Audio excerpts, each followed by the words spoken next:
And I'll do a quick review because I know some of you weren't here last week. The question came up about the timing and where this all fits in historically.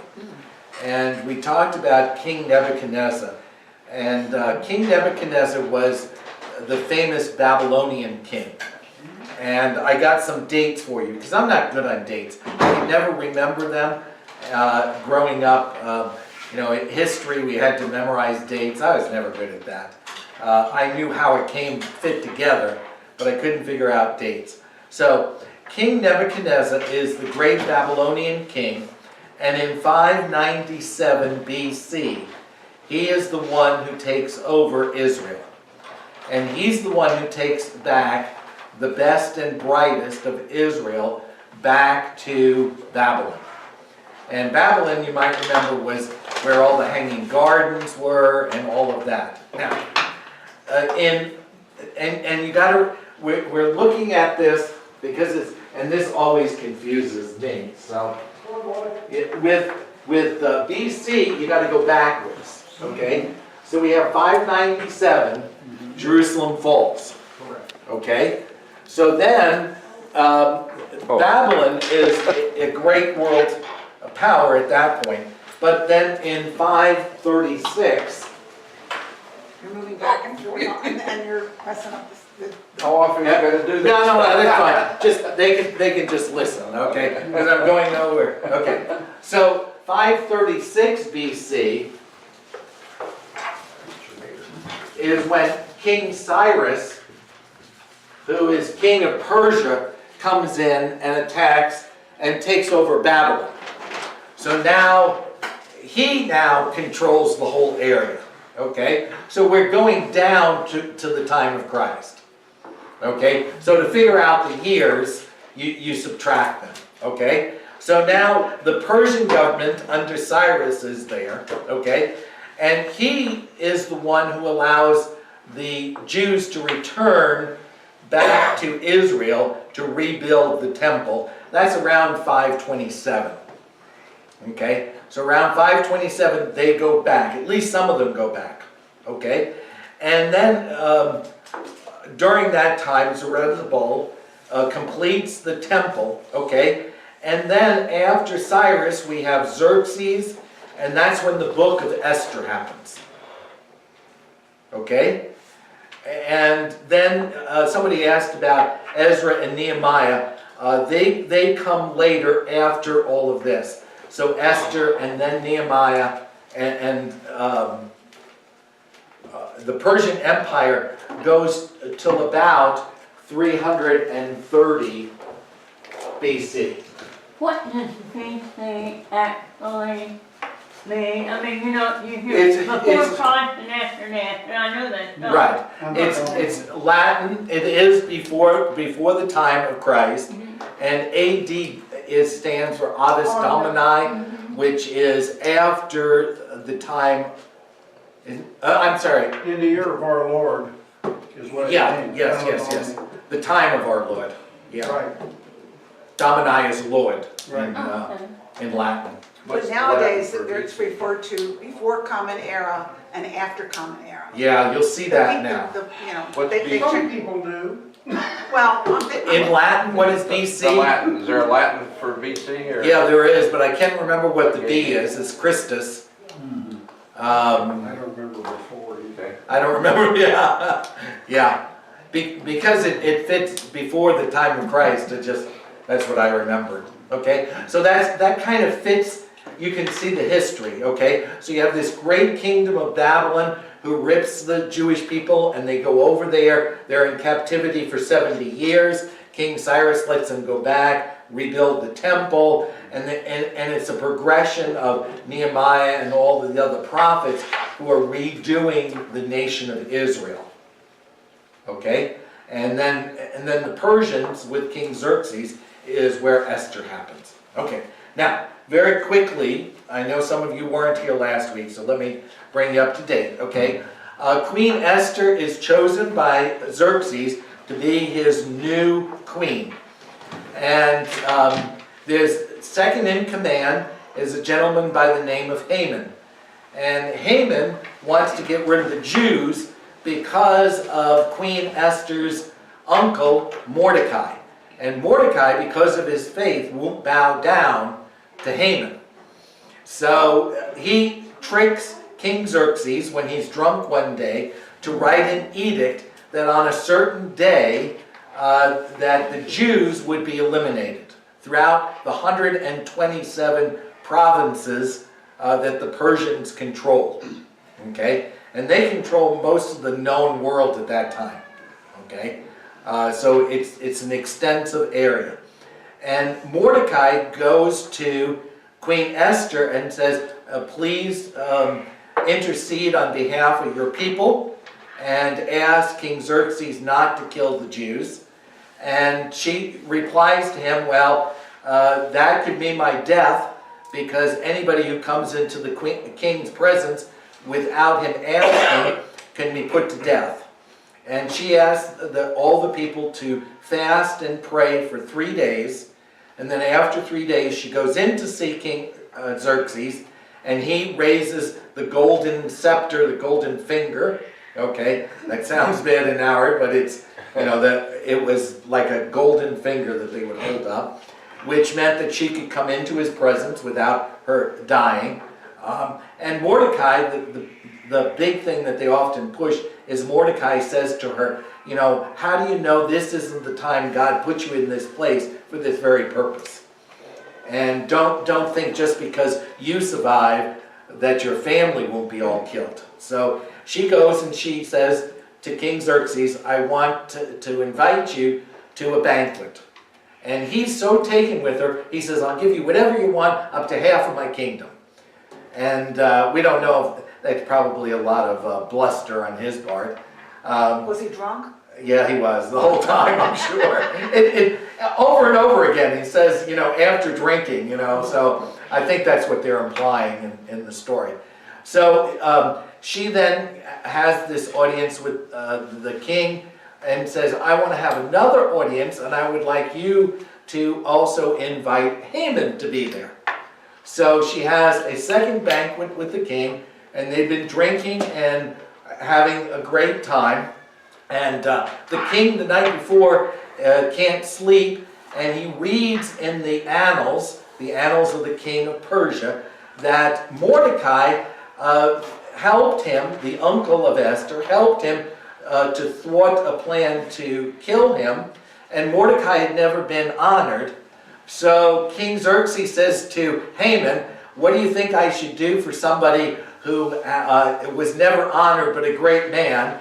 And he thinks he's talking about himself, okay? So he says you should get one of your finest horses that you've ridden, one of the royal robes, and that person should be paraded through the streets, and someone shout, this is a great man. And it turns out to be Mordecai, so Haman is furious. He builds a gallows on the top of his house, we believe, to kill him. And then the banquet happens, and King Esther says, I asked for my people's life, and King Xerxes says, what are you talking about? I don't know what's going on, because he'd been tricked by Haman. And she says, well, Haman has chosen a certain date, and the way we get Purim, the Feast of Purim, Purim means to cast the lots. Okay? So they cast lots on what day they would kill all the Jews. Okay? And the edict went out. Well, King Xerxes is furious that he's got tricked by Haman, so he goes out to cool off. He comes back, and Haman is pleading for his life to Queen Esther, and he trips and falls on Queen Esther, just as the king walks in. Uh-oh. And the king thinks that Haman is trying to molest his favorite queen. So he has him taken out, and he is hanged on the gallows that he had built for Mordecai, the uncle. Okay? So then now we pick up the rest of the story. The problem is that in Persian law, that once the king has declared an edict, it cannot be taken back. Okay? So now King Xerxes, has made Mordecai second in charge of the land. Okay? But we have this edict still out there that the Jews could be killed. Must be killed. What? Must be killed. It was that any Jew could be killed and you could take their property from them. Okay. A motivator. Yeah, good motivator, yeah. Yeah, okay. Yeah, Crystal map, yeah, yeah. Okay. same thing. Okay, so let's pick up on Esther chapter 8. Okay? The same day, King Xerxes gave Queen Esther the estate of Haman. So the second in charge, everything that he owns goes to Queen Esther, the enemy of the Jews. And Mordecai came into the presence of the king, for Esther had told him how he was related to her. So Queen Esther now says, Mordecai's my uncle, and he's a Jew also, because they've kept that a secret so far. The king took off his signet ring, which he had reclaimed from Haman. Now this signet ring gave whoever had that ability to make laws in the name of the king, and it would be enforced. So now Mordecai, this Jew, has the ring to make the law. Okay? And Esther appointed him, Mordecai, over Haman's estate. So Mordecai overnight becomes second in command and one of the richest men in the kingdom. Right? Esther again pleaded with the king, falling at his feet and weeping. She begged him to put an end to the evil plan of Haman the Agagite, which he had devised against the Jews. Then the king extended the golden scepter to Esther, and she arose and stood before him. If it pleases the king, she said, and if he regards me with favor, and thinks it's the right thing to do, and if he is pleased with me, let an order be written overruling the dispatches that Haman the Agagite devised and wrote to destroy the Jews in all the king's provinces. For how can I bear to see disaster fall on my people? How can I bear to see the destruction of my family? Queen Xerxes replied to Queen Esther and to Mordecai the Jew, because Haman attacked the Jews, I have given his estate to Esther, and they have hanged him on the gallows. Now write another decree in the king's name in behalf of the Jews as seems best to you, and seal it with the king's signet ring. For no document written in the king's name and sealed with his ring can be revoked. Cannot be revoked. Cannot be, oh yeah, the not is a big word there, isn't it? Cannot be revoked. It says can be revoked. Cannot. No, first, Well, it says no Cannot be For no document written in can be revoked. Yeah, I did read it right. Yeah, Yeah, Yeah, it's clear to me. yeah. Because if it says no document cannot be revoked, that's a double negative. Right. Yeah, okay. So there's no document that can be revoked from the king once it's signed and sealed. So the king now, he's kind of, I want to honor my pledge to Queen Esther, but I can't revoke it, so what does he do? Oh, I just got this new guy in office, my vice president. You handle that, vice president. So he kind of passes the buck to Mordecai and says, you deal with it. Okay? At once the royal secretaries were summoned on the 23rd day of the 3rd month, the month of Sivan. They wrote out all Mordecai's orders to the Jews and to the satraps, governors, and nobles of the 127 provinces stretching from India to Cush.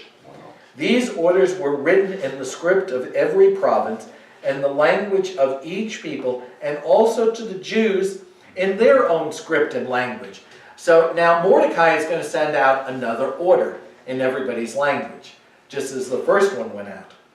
Mordecai wrote in the name of King Xerxes, sealed the dispatches with the king's signet ring, and sent them by mounted couriers who rode fast horses, especially bred for the king. This was like the Pony Express of the day. Okay? Now, can you just... one of the things we're going to talk about is how do they celebrate this today. They read the book of Esther during Purim. So you can see, dun dun dun, what's gonna happen, you know? So it's almost like a soap opera, you know, what did Mordecai say? You know, how is he gonna get out of this one? The king's edict granted the Jews in every city the right to assemble and protect themselves, to destroy, kill, and annihilate any armed force of any nationality or province that might attack them and their women and children, and to plunder the property of their enemies. Okay? So you have a Jew living next door to you. You have the right to go over and kill them and take their property. Ooh, but they have the right to kill you and take over your property. Okay? So they can defend themselves.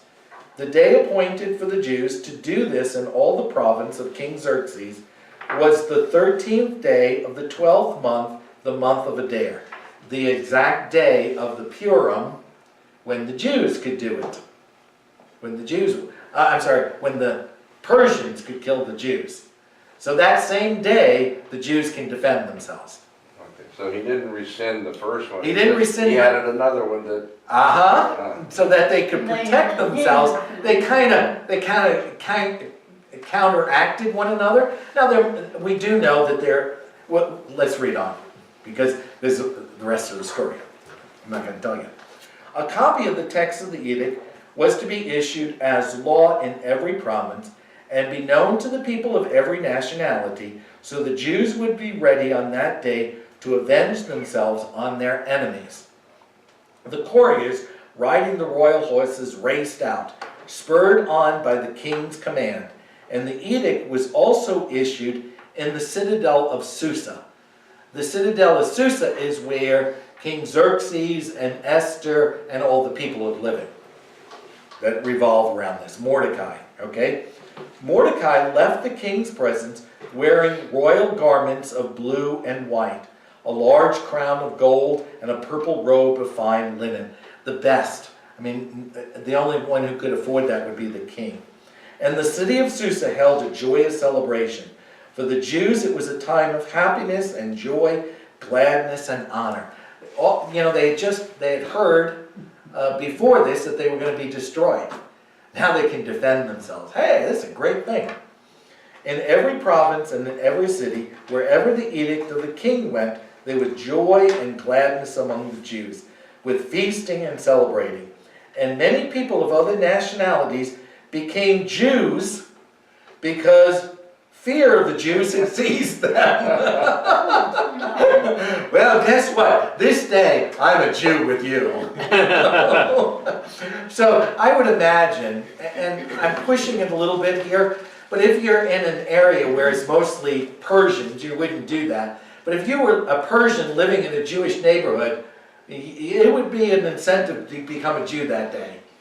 You know, I'm with you guys, you know. Kind of like rooting for the Astros in the middle of a bunch of Yankees, you know. Yeah, that's right, yes. Yeah. Oh, no, that's not what I meant at all. Yeah, exactly. Okay. Chapter 9. On the 13th day of the 12th month, the day of Adar, the edict commanded by the king was to be carried out. On this day, the enemy of the Jews had hoped to overpower them, but now the tables were turned, and the Jews got the upper hand over those who hated them. The Jews assembled in their cities and the provinces of King Xerxes to attack those seeking their destruction. No one could stand against them, because the people of all the other nationalities were afraid of them. And all the nobles of the provinces, the satraps, the governors, and the king's administrators helped the Jews, because fear of Mordecai had seized them. Okay, so now you have the Jewish people all assembling in an armed revolt, and all the noblemen are saying, we're not going to go against the Jews, because who's second in command? Mordecai, a Jew. You know, what's going to happen? Mordecai has the signet ring. You know, if these nobles said, let's get the Jews anyway, he could command all the nobles to be killed. So it's kind of a detente, is that, Oh, you know, we both have forces on both sides. Also okay. known as Mexican Yeah. Okay, and all the nobles of the province because of fear. Okay, 4. Mordecai was prominent in the palace. His reputation spread throughout the provinces, and he became more and more powerful. We're not going to go against this guy. You know, we know. The Jews struck down all their enemies with the sword, killing and destroying them. And they did what they pleased to those who hated them. In the citadel of Susa, the Jews killed and destroyed 500 men. So, there was death, but not a huge destruction. Okay? These were the people who still said, oh, we're still going to go against the Jews, we hate them. They also killed, and I'm not going to go through all the names, the 10 sons of Haman, the enemy of the Jews. But they did not lay their hands on the plunder. So the Jews said, if you hate us and you're going to attack us, we're going to kill you, but we're not going to take your money. We're not going to do anything. We're going to be honorable about this. You were not honorable to us, but we're going to be honorable back. The number of those slain in the citadel of Susa was reported to the king that same day. The king said to Queen Esther, the Jews have killed and destroyed 500 men and the 10 sons of Haman in the citadel of Susa. What have they done in the rest of the king's provinces? Now what is your petition? What do you want out of this? It will be given you. What is your request? It will be granted. If it pleases the king, Esther answered, give the Jews in Susa permission to carry out this day's edict tomorrow also. And let Haman's 10 sons be hanged on the gallows. Okay? So the king commanded that this be done. An edict was issued in Susa, and they hanged the 10 sons of I Haman. thought they'd already killed the 10. Well, yeah. There's one or two ways of looking at this. Sometimes when they talk about hanging, we think of hanging by death. They didn't always mean that, okay? They cut off their heads and put their heads on stakes to show that that was called hanging, okay? Plus, you also have to remember that in English writing, okay, we're really very Greek and Roman in how we write, okay? If I said to you, what did you do today? What would you say? What did you do today? I got up, brushed my teeth, I got up, I brushed my teeth, I ate breakfast, I came to church, okay? For the Jewish way of thinking, they would write what was most important, okay? And so it wasn't necessarily chronological.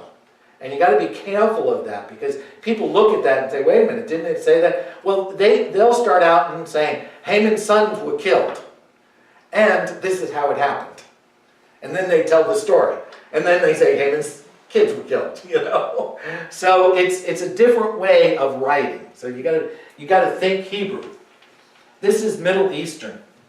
This is how all Middle Easterners would think and write and react. If you're in business, you know, and you do international business, this is what they have to teach you because, you know, if you're dealing with someone in a different culture, they have a different way of thinking through things, you know. And if you start doing chronological, they might be totally lost, whereas we're lost the other way, you know.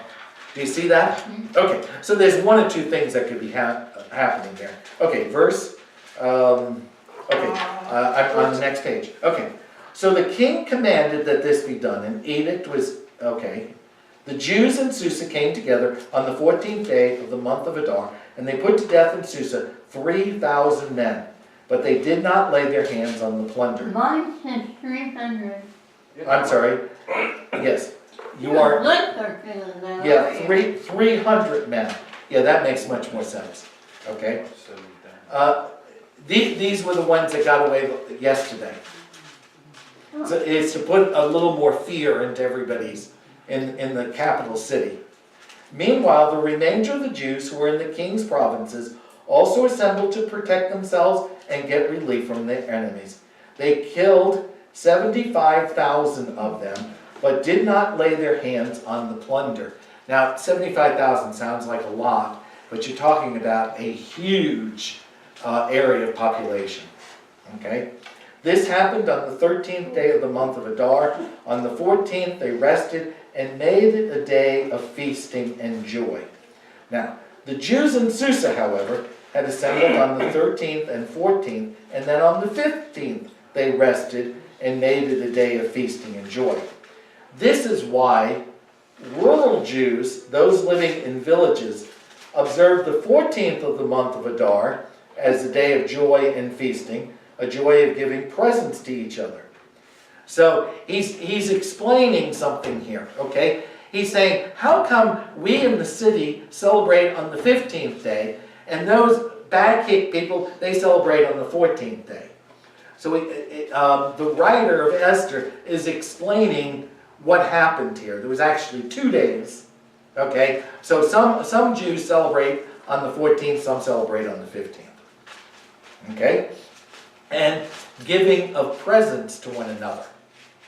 Mordecai recorded these events, and he sent letters to all the Jews throughout the provinces of King Xerxes, near and far, to have them celebrate annually the 14th and 15th day of the month of Adar.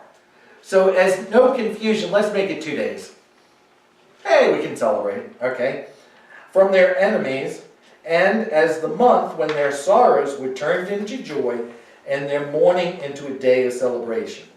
He wrote them to observe the days as days of feasting and joy, and giving presents of food to one another, and gifts to the poor. Okay? So, who ordered this Feast of Purim?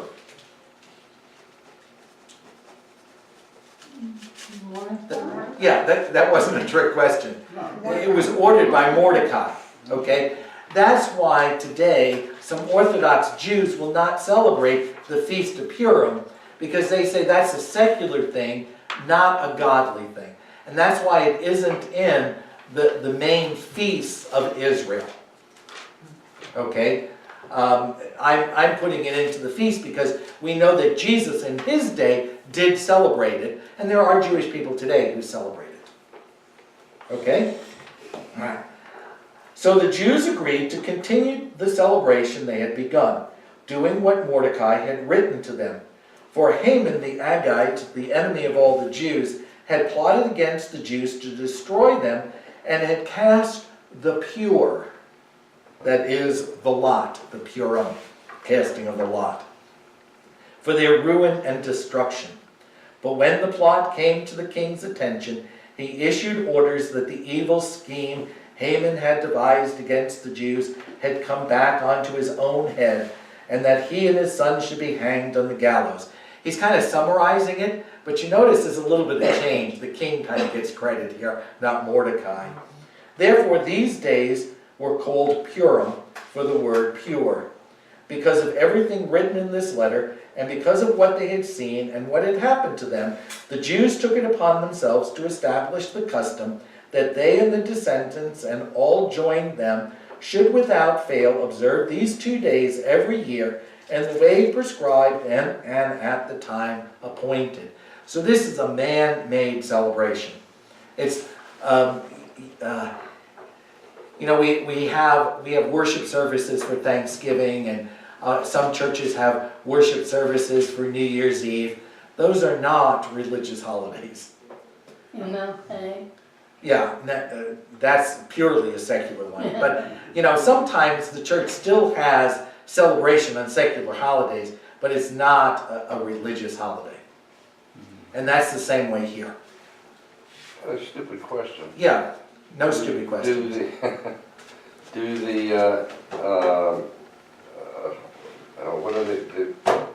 Do they still celebrate, not the Jews, but the The Persians? Persians, yeah. No. Do they still celebrate this I don't. in their own way? I don't believe that the Persians still celebrate Purim. There are Jewish people who today celebrate Purim. It's said in Israel, it's kind of like Mardi Gras. Yes. Yeah, wait, I'm gonna get to I that. found this interesting that the Yeah, thank you, Ron, for that. Yeah. Yeah, we're gonna talk about how they celebrate today. they have this history, right, with the Jews. They do, They yeah. have this strong background history Right, of the Jews. right. We And talked. today they hate the Jews and they want to kill them. And Yeah, yeah. so Yeah, Uh-huh, yeah, so, Wouldn't it be viewed Yeah. as an embarrassment though? They got slaughtered. right, Could be the other way. That's the reason they don't celebrate. It's kind of like the Saints. They got beaten, so. yeah. You mean the football team, not, Yeah. Yeah, real not the snakes. martyrs. well, they're kind of martyring themselves. Yeah. Okay, Matt, let's not get political here, guys. Yeah, okay, so, give me the verse, please. 29, maybe? yeah, Uh, I was reading ahead. 28. These days should be remembered and observed in every generation by every family and in every province and every city. And these days of Purim should never cease to be celebrated by the Jews, nor should the memory of them die out among their descendants. So Queen Esther, along with Mordecai the Jew, wrote with full authority to confirm this second letter concerning Purim. And Mordecai sent letters to all the Jews in the 127 provinces of the king of Xerxes, words of goodwill and assurance, to establish these days of Purim at their designated times, as Mordecai the Jew and Queen Esther had decreed for them, and as they had established for themselves and their descendants, in regard to their times of fasting and lamentation. Esther's decree confirmed these regulations about Purim, and it was written down in their records. King Xerxes imposed tribute throughout the empire to its distant shores, and all his acts of power and might, together with a full account of the greatness of Mordecai, to which the king had raised him, are they not written in the book of the annals of the kings of Media and Persia? Mordecai the Jew was second in rank to King Xerxes, prominent among the Jews and held in high regard by many fellow Jews, because he worked for the good of his people and spoke up for the welfare of all the Jews. Who at the end gets all the credit? Mordecai. It was Queen Esther who put her life on the line, but He was only a woman. she was a woman. That's right. She's right. Okay. So, With but the if you- culture. if you think about it, there are probably a lot more girls named Esther than boys named Mordecai. Point taken. Yeah. Yeah, Mordecai just kind of faded off Mordecai, the yeah. list. I mean, really? Really? In fact, I would think that Didn't would they be. change that, make that the bad guy for Sherlock Holmes? Moriarty, Mordecai? Oh, Moriarty. Who knows? There's a Who lot of knows? Mortys in there. Yeah. How much has Hollywood plagiarized Esther for scripts? Yes. There is so much that it reeks of, hey, I can put this in my script. This is good Yeah. stuff at Esther. You know, it's almost like Romeo and Juliet. How many movies have that same sort of theme? Oh, yeah. Well, how many movies have the Esther theme? You know, the turnaround. We'll just the put him in twist, space. the This will be plots. great. Yeah. I Yeah. watching Yeah. a Sure. program on TV, Outlander. Um, Now, it is not for children, certainly, yeah. but I can see certain aspects Twist. Yeah. here It's yeah. you know, in It's the the. way the plot twists and stuff. Turn in your sheet, if you have these sheets, to number 9, page 9. The other pictures were just kind of a summary of it. 9, mine was just a 5. Oh, I'm sorry. Oh, it's back and forth. Yeah. So it'd be I'm sorry. page I want 4. 4. Ah. Okay. Yeah. Yeah. Let's talk about how it's celebrated today, okay? So the main thing for Purim today is fasting and prayer. And usually the 2 days, they would have 1 day of fasting and prayer and then 1 day of partying, okay? And Rhonda, you're right.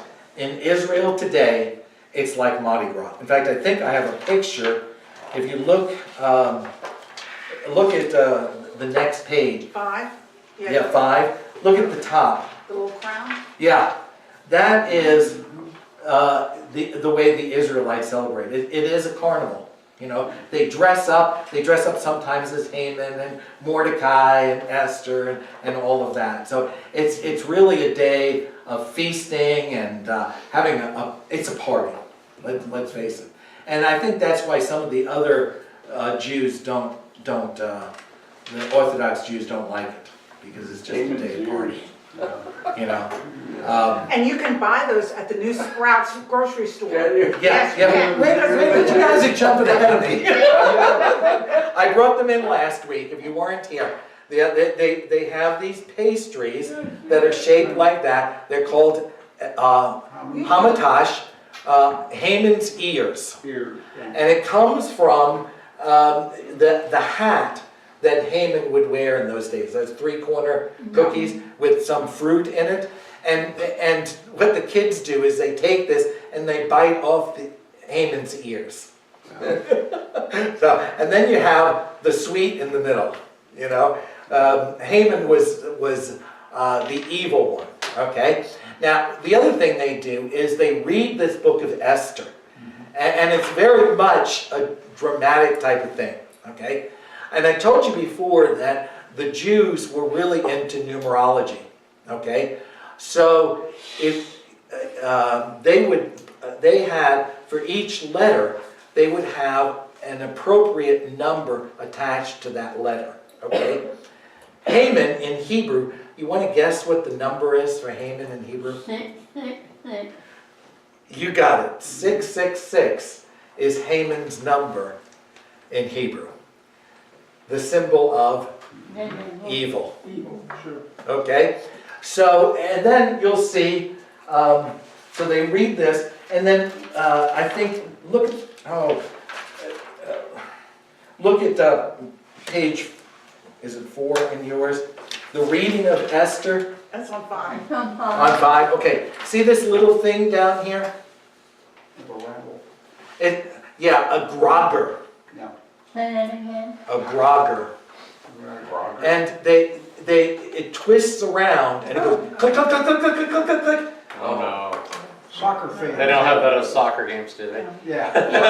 Sounds like a noisemaker, Yeah. a party maker. We used to have them for New Year's, didn't no one Yeah, else do? Downtown Mississippi State, they'll add it to the cowbells.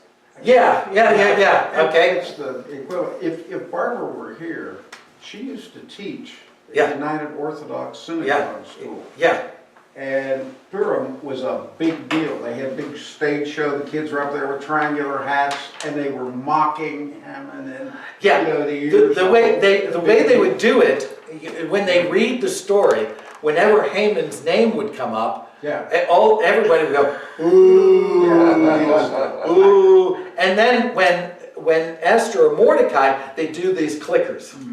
Okay? So it's boo. So it's a fun time. And the gift giving, that's interesting. The Jewish people today, the rabbis, have this expression. Joy is a twin. To be happy, we must make others happy. I kind of like Joy is a twin. To make one happy, to be happy, we must make others happy. it's more blessed Okay. to him than receive. Yeah, kind of along that line. But, so they give these gifts to make someone else happy so they can be happy. Okay? So that's the gift giving.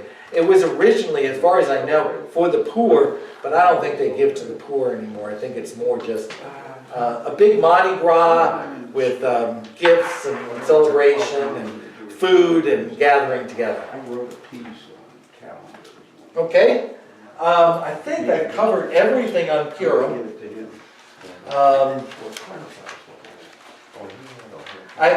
The one question I haven't been able to answer is, I wonder if the Jewish people in New Orleans have gumbo and crawfish on Purim. Well, I want to know, do they throw out beads? No, they don't. I don't think- Well, yeah.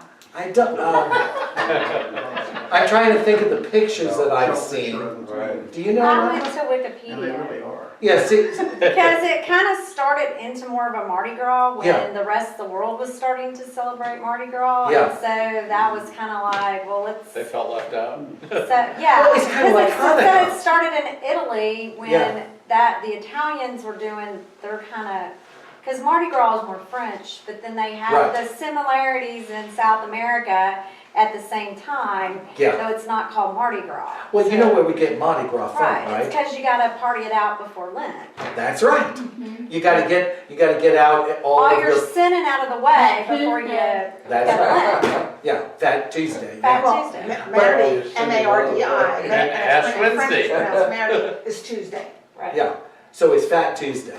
See, they didn't have, some of you might. Because that's Carnival in Brazil. Right, yeah. I mean, that's the Mardi Gras for Brazil is Right. Carnival. Right. We, that's, I think Carnival is from a different derivation. I think it's from meat, carnivorous. But it's Okay. about the whole, It is, but Right. they would give up meat. right. It's the whole time period, Indulge just a right different. before. Right, So yeah. when I was So- looking at it on, and you know, Wikipedia is not the end all to be all, but it's a great little resource guide. It was said because Mardi Gras type celebrations were propping up during that time period, so the Jewish, Wanted their hero. own. I was Catholic. I think if I remember correctly, when I was a kid, we used to give up meat for Lent. Yes, Yes. yes, All of Lent. all of Lent, Yeah. yes. Now it's just. Not just- And even, Not just on, They don't even do it anymore. well, Now, you even still have Catholics Christians that will not, used during to give Lent, up will on not Fridays a eat lot. red meat, because used to be. I've had a plan events, and I'm not Catholic, so I don't, and I have been screamed at because I had the nerve of, and there was fish on the menu too, but I had the nerve to also serve meat, and I'm like, well, here's your fish, but I have non-Catholics, and they would be screaming at me if they didn't like fish. yeah. I mean, Yeah. public schools in Pittsburgh, and Pittsburgh is, at that time, probably better than half the kids in school were Catholic. So Yeah. every Friday of my entire public school career, I ate fish sticks. Yeah. Like it or not, Yeah, at the cafeteria. It was And that we were way in my always- school. some We of us, got you know, many "Hey, can we Catholics." get some Protestant food on Friday?" how many of you grew up in a Lutheran church where on Fat Tuesday, they had a sausage and pancake supper? Oh, only Benita? Okay. Maybe That was a it's big an- thing. Maybe it's an East Coast Mine thing. didn't, but- Yeah, yeah, that was to get rid of the fats, okay? Yeah, during Lent, they had no fats, they had no eggs. They didn't eat eggs during that time period. So if you look at Easter and you see like the Eastern Orthodox, and they have the breads with all the eggs baked into them. Easter eggs. And that's why they color the Easter eggs. That's where you get chicks from. Yeah, Because if you don't eat the eggs, what happens? chicks, They hatch. right. And then you have all the little baby chicks at Easter time, What, Yeah. okay? when So you that's all.